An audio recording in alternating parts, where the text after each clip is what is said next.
Hi friends, నేనైతే ఇప్పుడు egg bread ready చేస్తున్నాను. సో నా పాప అయితే అడిగింది నాన్ వెజ్ వండమ్మా, చేపలు వండమ్మా అంటే చేపలు అయితే కష్టం. ఫస్ట్ ఎగ్ బ్రెడ్ అయితే చేస్తాను. సో తిను అని చెప్పాను. నాన్ వెజ్ వండడం స్టార్ట్ చేద్దామని ఫిక్స్ అయిపోయాను. సో మనసు ఒకసారి టేస్ట్ చూస్తా, తిను.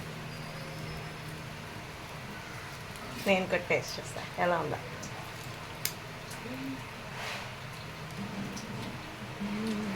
సూపర్. మనసు ఎలా ఉంది? నేను నాన్ వెజ్ వండడం స్టార్ట్ చేస్తా. చాలా అంటే చాలా బాగుంది, చూడండి. వావ్.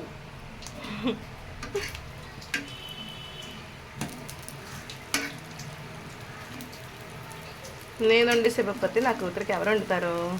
అందులోని నేను చాలా బాగా వండుతాను. సో నాన్ వెజ్ వండకూడదు అనుకున్నాను, కానీ నా కూతురు కోసం మళ్ళీ నాన్ వెజ్ వండడం స్టార్ట్ చేస్తా.